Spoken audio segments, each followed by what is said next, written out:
Ikhwan dan akhwat yang dirahmati oleh Subhanahu wa taala, tentunya di antara wasiat para ulama sebelum kita bertemu bulan Ramadan agar kita bisa beribadah dengan lebih maksimal adalah kita segera bertobat. Segera bertobat. Taubat adalah ibadah yang wajibnya alal faur, harus segera. Bahkan Ibnu Qayyim rahimahullah menyebutkan siapa yang menunda taubat maka dia berdosa karena penundaannya tersebut. Karena taubat adalah ibadah yang harus disegerakan. Sari'u ila maghfirah. Segeralah menuju ampunan Allah. Sabiqu ila maghfirah. Cepatlah menuju ampunan Allah. Maka kita tidak boleh menunda-nunda taubat kita. Jangan kita bilang saya taubat bulan Ramadan. Enggak, sekarang kita bertobat. Kalau kita punya salah, kita punya dosa, sekarang bertobat. Kalau kita segera menyegerakan taubat, maka kita akan mendapati bulan Ramadan dengan lebih semangat. Maka yang punya masih bergelimang dalam maksiat, mulai sekarang hentikan. Jangan bilang nanti bulan Ramadan. Belum tentu juga kita bertemu bulan apa? Ramadan. Tidak ada yang jamin. Dikisahkan Umar bin Abdul Aziz ketika dia mengemban kekhilafahan, kemudian dia menguburkan khalifah yang sebelumnya. Letih dia kerja seharian penuh, kemudian dia ingin berbaring istirahat.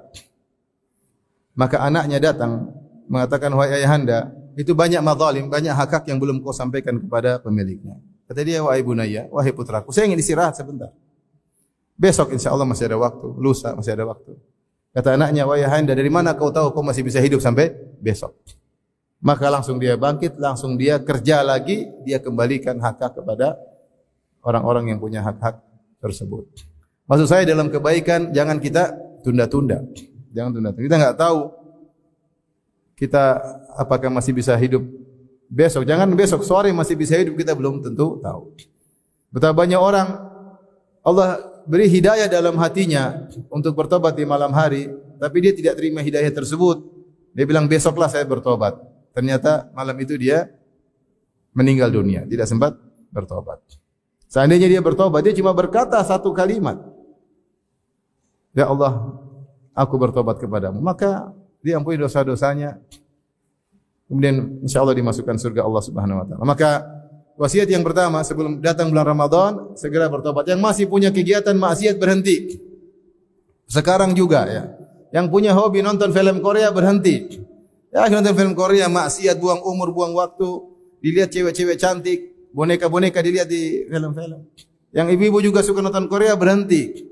Nanti lama-lama suaminya jelek kalau sering nonton film Korea. Padahal suaminya ganteng jadi jelek karena selalu lihat apa? Korea. Dan itu hukuman bagi orang yang tukang maksiat.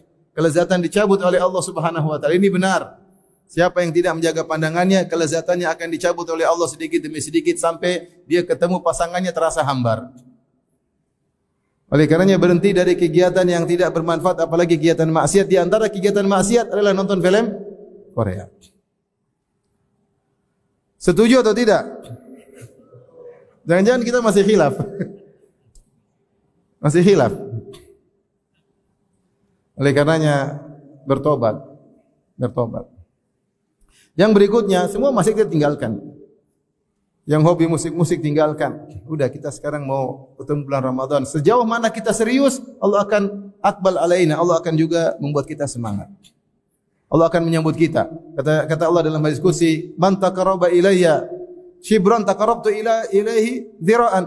Siapa yang mendekatkan dirinya kepadaku satu jengkal, aku akan mendekat kepadanya satu hasta. Subhanallah. Ya. Kita berusaha sedikit, Allah lebih dekat lagi. Makanya kita tunjukkan keseriusan kita kepada Allah. Tidak perlu tulis di status, tidak perlu. Yang penting Allah sudah tahu. Jangan lagi semangat terus, saya begini. Itu sembunyikan amal saleh. Kita berusaha dekat, Allah tidak akan mengecewakan kita. Yang penting serius. Allah tahu isi hati kita. Maka serius bertobat kepada Allah. Kapan lagi mau menjadi lebih baik? Masa kita gini-gini terus? Ramadan datang gini-gini lagi, enggak berubah, kondisinya begini lagi. Ramadan hanya seperti rutinitas tahunan, tidak merubah kondisi kita. Padahal kita semakin mendekat kepada ajal. Maka kita harus lebih baik Ramadan ini daripada Ramadan sebelumnya. Oleh karenanya bertobat. Ibu-ibu yang masih ngomel-ngomel sama suaminya bertobat kepada Allah. Bertobat. Jangan ketemu Ramadan dalam kondisi bermaksiat kepada Allah dengan membentak-bentak suami. Membentak-bentak suami adalah maksiat. Mengangkat suara di hadapan suami adalah maksiat. Maka bertobat kepada Allah Subhanahu wa taala. Yang kedua, yang juga dianjurkan oleh para ulama sebelum datang Ramadan, selesaikan masalah kita. Kalau ada masalah dengan siapapun, selesaikan. Kalau kita menzalimi orang, segera minta maaf. Jangan tunggu bulan Ramadan baru minta maaf. Atau tunggu Idul Fitri. Soal maaf, memaafkan soal hari raya katanya. Tidak, kapan? Punya masalah sekarang minta maaf. Sekarang cek. Sekarang ini antum lagi duduk di masjid ini, masjid Tazkiyah. Antum pikir coba, saya punya masalah sama siapa? Coba pikir. Satu-satu cek, istri ada masalah enggak? Suami ada masalah enggak? Anak ada masalah enggak? Tante, paman, bibi, nenek, kakek, tetangga, coba renungkan. Pembantu, supir, ada masalah enggak? Kawan, coba pikir sekarang. Kalau bisa selesaikan sebelum datang bulan Ramadan. Karena terkadang kalau kita baca hadis-hadis mengerikan, Rasulullah SAW menyebut tentang Rasulullah SAW, salah satu la turfa'u lahum salatun fawqa ru'usihim shibran. 3 orang yang salatnya tidak diterima, tidak akan melewati kepalanya meskipun 1 jengkal, itu tidak akan naik ke Allah, tidak diterima. Di antaranya al-akhawani mutasariman, 2 orang saudara yang saling bertengkar. Sayang, kita bertengkar mau salat khawatir tidak diterima oleh Allah Subhanahu wa taala. Oleh karenanya, kalau kita punya masalah sekarang, selesaikan. Renungkan sekarang, saya punya masalah sama siapa? Perkaranya mudah. Orang Indonesia itu pemaaf. Saya sering bilang, orang Indonesia itu apa? Pemaaf. Jangan suudzon sama teman-teman kita, sama tante. Bismillah, kita datang bawa kue, insya Allah dia maafkan. Indonesia pemaaf enggak? Pemaaf. Oh, ada orang koruptor masuk penjara, keluar dipilih lagi, masih bisa. Kenapa? Karena memaafkan. Indonesia itu pemaaf. Indonesia itu pemaaf. Ini benar serius. Indonesia itu orangnya pemaaf. Kalau kita punya masalah, kita datang baik-baik. Insya Allah kalau dia masih buang muka, sabar. Bawa kue, kalau tuanya nggak diterima, kasih istrinya. Istrinya nggak terima, kasih anaknya. Biar selesai hidup ini tidak ada masalah sama orang.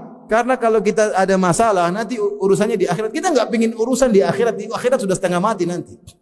Dibangkitkan dalam kondisi telanjang, tidak bawa apa-apa, belum disunat, matahari di jarak 1 mil, masih urusan lagi sama si fulan, sampai si fulan mau pergi ditahan orang, urusan panjang. Kita pingin meninggal, tidak ada urusan. Memang mustahil, tapi kita berusaha. Ada orang memang tidak mau selesai urusan dengan kita, ada memang, tapi tidak banyak. Biasanya mau. Yang penting kita merendah, kita mengalah, korban dikit duit, tidak ada masalah. Sampai begitu pentingnya adanya persatuan. Sampai sebagian ulama mengatakan boleh zakat dikeluarkan untuk mendamaikan orang yang bersengketa, boleh. Saya punya teman orang Saudi, Syekh. Ada orang bertengkar berkelahi sampai kepalanya darah di Mekah. Dia ambil uang kasih suruh damai, dia keluarin duit. Dia tahu itu pahalanya besar karena mendamaikan orang yang bersengketa. Jangan kita yang bersengketa. Kita bisa damaikan orang, kita sendiri nggak bisa damai. Ini gimana? Oleh karenanya sekarang pikir. Sekarang ini antum di Masjid Tazkiyah punya masalah sama siapa? Sama kakak punya masalah enggak? Bisa jadi. Sama adik punya masalah enggak? Bisa jadi. Bibi, asisten rumah tangga, mungkin ada masalah. Supir, mungkin ada masalah. Kalau bisa selesaikan. Selesaikan butuh tawadhu, butuh waktu, butuh pengorbanan. Keluarkan sedikit uang, beri hadiah. Orang Indonesia itu orangnya pemaaf. Insyaallah taala. Buktinya sudah banyak.